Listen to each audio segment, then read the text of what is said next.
नमस्कार, मी मनश्री. मनश्रीच लाईफमध्ये तुमचं मनापासून स्वागत करते. तर आम्ही गेलेलो मोदग्याला, म्हणजे मोहनगाव यात्रा दड्डी. तिकडे गेलेलो. 3 तारखेला ती यात्रा झाली, पण आम्हाला तेव्हा काही कारणांमुळे जमलं नाही जायला. म्हणून मग आम्ही नंतर गेलो दर्शन करावं आणि ओटी भरून यावी म्हणून. आणि खूप छान दर्शन झालं. गर्दी नव्हती फारशी. इथे आम्ही दोघंच गेलेलो. ग्रेशू स्कूलला गेली होती, त्याच्यामुळे तिला घेऊन गेलो नाही. आणि हे मंदिर छान सजवलेलं होतं यात्रेनिमित्त. 3 तारखेला यात्रा झाली आणि आम्ही गेलेलो 6 तारखेला, म्हणजे 2 दिवसानंतर. त्या फुलं वगैरे लावलेली ती सुकलेली दिसत असतील तुम्हाला, पण आता एवढी गर्दी नव्हती. दर्शन खूप छान झालं आणि छान वाटलं, प्रसन्न वाटलं. दरवर्षी आम्ही जातो. गेल्या वर्षी मला जायला भेटलं नव्हतं, कारण माझं किडनी स्टोनचं ऑपरेशन झालेलं, त्याच्यामुळे मी गेली नव्हती. पण ह्यावर्षी आम्ही रेग्युलर जसं जातो तसं गेलो. आणि इथे त्यांची मावशी पण असते मोदग्यामध्ये, तर त्यांच्या पण घरी जाऊन आलो. खूप दिवस झाले त्यांच्या पण घरी जाणं झालं नव्हतं. शक्यतो आम्ही फक्त यात्रेनिमित्तच त्यांच्या घरी जातो. अधेमध्ये आम्हाला अजिबात टाईम भेटत नाही, त्याच्यामुळे भेटणं पण होत नाही, जाणं पण होत नाही. काही कार्यक्रम असतील गावी तर भेटणं होतं. बाकी त्यांनी यात्रेला दरवर्षीप्रमाणे फोन केले होते, पण काही कारणांमुळे म्हटलं जसं मी जायला जमलं नाही. पण आता आम्ही गेलोच होतो, तर तिथं घरी पण जाऊन आलो. तिथं त्यांना भेटून वगैरे छान गप्पा मारून आलो आणि जेवण पण आमचं तिकडेच झालं. अजून आमची काही कामं होती, तीसुद्धा आम्ही कामं केली, कारण त्या भागाला जातच होतो. तर जी काही कामं होती ती सगळीच करून यायचं असं आम्ही अगोदरच ठरवून घेतलेलं. सारखं जाणं होत नाही लांब असल्यामुळे. आणि हा जो परिसर आहे ना मंदिरचा, यात्रे दिवशी पूर्ण भरलेला असतो. अजिबात पाय ठेवायला पण जागा नसतो, इतकी गर्दी असते यात्रेला. तर ह्या यात्रेला जी लोकं जाऊन आलेत त्यांना माहिती असेल किती गर्दी असते. खूप जागृत देवस्थान आहे. पण आत्ता 2 दिवस झालेले आहेत, त्याच्यामुळे ही गर्दी थोडीशी तुम्हाला कमी वाटत असेल. खूप छान मंदिरचा परिसर आहे, खूप प्रसन्न वातावरण आहे. आणि ह्या ज्या फुलांच्या माळा सुकलेत ना, ह्या आत्ता पण छान दिसत आहेत, पण त्या दिवशी किती छान वाटत असतील ना, ज्या दिवशी ते डेकोरेशन केलं होतं. आम्ही त्याच्यानंतर त्यांच्या मावशीच्या घरी गेलो, पण याच्या अगोदर आम्ही थोड्या वेळा मंदिरामध्ये पण बसलेलो. आम्ही कुठल्याही मंदिरात गेलो की दर्शन झालं की थोड्या वेळ असं छान बसतो, खूप छान वाटतं. त्याच्यानंतर यांच्या मावशीच्या घरी गेलो, तिथं थोडंफार मी शूट केलं, जास्त शूट केलेलं नाही आणि तिथल्या कुणालाच मी दाखवलेलं नाही, कारण कोणी कम्फर्टेबल असतं, कोणी नसतं, त्याच्यामुळे. तर हे त्यांचं घर आहे. आमचं जेवणे वगैरे ते झालेले आहेत, आम्ही आता निघणार आहोत. तर तिथून आम्ही आलो. त्याच्यानंतर ह्यांच्या मामाच्या घरी गेलो. ह्यांच्या मामाच्या घरी गेल्यानंतर मग माझ्या मामाच्या घरी गेलो, कारण जवळजवळच आहेत, लागूनच गावं असल्यामुळे दोन्ही पण गावं एकदमच कवर केली आम्ही. आणि छान वाटलं सगळ्यांना भेटून. आता खूप दिवसांनी इकडे आलो आहे, म्हटलं भेटूनच जावं. नेहमी माझं तेव्हा येणं व्हायचं मामाच्या घरी माझ्या, पण आता सध्या तेही होत नाही आहे.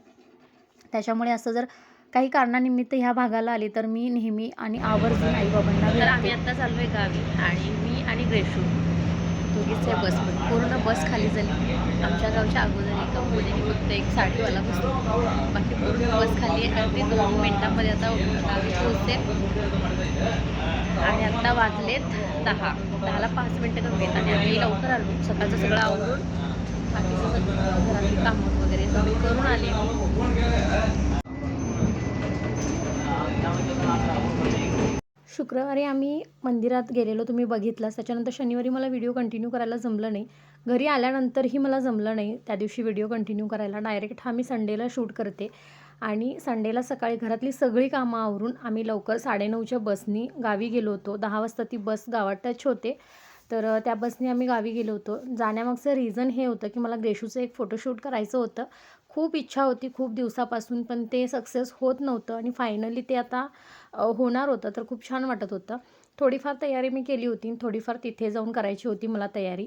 तर इथे ग्रेशूला शिवजयंतीनिमित्त मला तिला छान तयार करायचं होतं. थोडेफार तिचे व्हिडिओज, फोटोज काढायचे होते. तर त्यासाठीच मी तिला घेऊन गेली होती. अचानक ठरलं ते जाणं माझं, त्याच्यामुळे पटकन निघाली मी.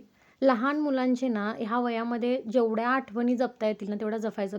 ग्रेशूच्या ना खूप सारे फोटोज, व्हिडिओज माझ्याकडे आहेत. मी खूप लहानपणापासून तिचे म्हणजे ती अगदी लहान होती, महिन्याची होती किंवा 2 महिन्याची होती तेव्हापासून अगदी ती ज्या दिवशी जन्मली त्या दिवशीचा सुद्धा फोटो माझ्याकडे आहे. तर खूप छोटे-छोटे क्षण मी असं साठवून ठेवलेले आहेत कॅमेरामध्ये. काही फोटो आता सध्या नाही आहेत माझ्याकडे. पप्पांचा फोन हरवला, त्याच्यामध्ये होते, तर ते सुद्धा मिस झाले आमच्याकडून. पण थोडेफार फोटोज, व्हिडिओज आहेत तिचे. ज्या वयात जे करायचं ते सगळं मी तिची हौस पूर्ण करते. मला प्रचंड ह्या गोष्टी आवडतात. मला पहिली मुलगीच हवी होती आणि ती झालेली होती. त्यामुळे खूप खुश होती मी. ह्या सगळ्या गरजा हौस ह्या सगळ्या पुरवता येतात मुलींमध्ये. मुलांमध्ये पण करता येतं, पण मुलींची गोष्ट वेगळीच असते. छान नटवता वगैरे येतं. आणि इथे माझ्या भावाचा मुलगा ग्रेशूला मेकअप करायचं बघून त्यालाही करायचं आहे. सगळं मेकअप करायचं आहे त्याला. तर त्याचं आपलं वेगळंच काहीतरी चालू होतं. आणि ग्रेशूला जी मुलगी तयार करते ती माझी बहीण आहे. याच्या अगोदरच्या व्हिडिओमध्ये तुम्ही बघितलेला आहात. तर ही पुण्याला असते आणि तीच ग्रेशूला रेडी करणार होती. आमचं दोघींचं फोनवर बोलणं झालं आणि त्याच्यानंतर मग मी गावी गेली. तिथे थोडीफार ज्वेलरी जी आहे ती तिची यूज केलेली आहे, थोडंफार माझं सामान मी यूज केलेलं आहे आणि ही ग्रेशूने जी ज्वेलरी घातलेली आहे ती तिची आहे. तर तिला खूप छान आवड आहे या सगळ्या गोष्टींची पण माझ्या बहिणीला आणि ती खूप छान हौशेने या सगळ्या गोष्टी करते आणि मेन म्हणजे पिल्लूची ती फेवरेट मावशी आहे. त्याच्यामुळे त्या दोघींचं खूप छान बॉन्ड आहे लहानपणापासून ग्रेशूच्या. तर त्यांचं जमतं. अगदी मी नसली तरी तिला ती भरवण्यापासून सगळ्या गोष्टी करत होती अनू आणि तिचं नाव अनू आहे. तर छान तिला रेडी केलं तिने आणि इथे याचं वेगळंच काहीतरी चालू आहे. आता तो बांगड्या पण घालतोय पिल्लूच्या. आम्ही खूप हसत होतो. अगदी आय शॅडो पण लावून घेतला त्याने. लिपस्टिक लावून घेतला. खूप मस्ती करतो आणि वरती आम्ही टेरेसवर फोटोशूट करायला गेलो. इथे महाराजांची मूर्ती होती माझ्या भावाकडे, तर ती आम्ही वरती घेऊन येत होतो. तर ह्यालासुद्धा ती आणायची. ह्याला झेपणार पण नाही तरीसुद्धा त्याला आणायची आणि तो आपला हट्ट करत होता. इथे येऊन पण थोडीफार तयारी केली आणि मग छान छान फोटोज क्लिक केले, तिचे व्हिडिओ शूट केले, जे की तुम्ही ऑलरेडी आता पाहिले आहात. कारण 19 फेब्रुवारीच्या आधी हा व्हिडिओ शूट केलेला होता. पण हा मी आता काल परवा अगदी शिवजयंती झाली तेव्हा ते व्हिडिओ टाकलेले आहेत आणि ते यूट्यूबला माझ्या आहेत. हे सगळं आवरून आटपून नंतर आम्ही खाली गेलो. मम्मीने लगेच माझ्या बाळाची दृष्ट काढली कारण ती खूप गोड दिसत होती. त्याच्यानंतर किरवी आली होती, खेकडा आम्ही किरवी म्हणतो. तर सर्दी झाली होती सगळ्यांना घरात. म्हटलं ते खावं, त्याच्या रस्त्याने सर्दी जाते असं म्हणतात. माझा भाऊ, मम्मी, पप्पा सगळेजण मला विचारत होते, तू खाणार असलीस तर आम्ही घेणार, नाही तर घेत नाही. मी म्हटलं ठीक आहे, मी पण खाते यावेळेला, मनापासून खाते, घ्या म्हटलं. आणि पप्पांनी इतकं छान बनवलेलं, खूप भारी एवढं टेस्टी बनवलेलं. मी जिंदगीत कधी खाल्लं नव्हतं मी. हे काय हे अगे बाई, काय हा प्रकार मस्त आहे हा. हे भावाचं नाव मोठं झालं. कधी बघून तर माहिती होतं. मी मस्त बनवलंय guys. Is very very tasty now because पुढचं इंग्लिश येत नाही मला. आता इकडे करा. पप्पांनी बनवले आमच्या. ऐश. आणि कोणतं क्रेडिट घेणार. इथे माझा भाऊ खूप मस्ती करतो. व्हिडिओ चालू असला की मुद्दाम असा अगदी गावाकडच्या भाषेमध्ये बोलायचं, मग काहीतरी कॉमेडी वेमध्ये बोलायचं, त्याचं चालू असतं. पप्पांनी खूप छान आमटी आणि त्याची भाजी बनवली होती आणि क्रेडिट सगळं हा घेत होता. याची खूप मस्ती करतो असा हा घरात. आणि याची बायको पण होती इकडे, हसत होती. तिचं आणि म्हणजे तिने थोडीफार तयारी करून दिली पप्पांना स्वयंपाकात आणि पप्पांनी मस्त ते बनवलं.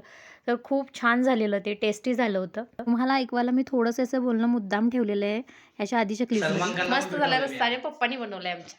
काही नाही हा, मी बनवलेलं आहे हा. पप्पांनी बनवलं. काय म्हटला? हा, झोपे ना, घ्या की. अग्रेश्वर अभ्यास कर, चल. गावाकडचं सगळ्यात भारी काय असेल तर हे आहे, सगळेजण छान दारामध्ये येऊन गप्पा मारत बसतात. खूप छान मस्त टाईमपास होतो इकडे खरं तर. इथे माझ्या चुलत भावाची बायको, मम्मी, पप्पा, मी, अजून बरीच लोकं आलेली नंतर, जे की व्हिडिओमध्ये नाही आहे. आणि हे थोडंसं माझ्या भावाने शूट केलं होतं. आम्ही खूप गप्पा मारत बसलो होतो इथे. आणि स्वयंपाक सगळा झाला आहे, फक्त आमचं जेवायचं बाकी आहे. पण गप्पा काही आमच्या संपत नाही आहेत. मुलांना पहिला जेवायला घातलं आणि त्याच्यानंतर मग आम्ही मस्त असं जेवण केलं. तुम्हाला माझे व्हिडिओ आवडत असतील तर चॅनलला नक्की सबस्क्राईब करा, लाईक, शेअर, कमेंट करा आणि बेल आयकॉनवर प्रेस करायला अजिबात विसरू नका. बाय.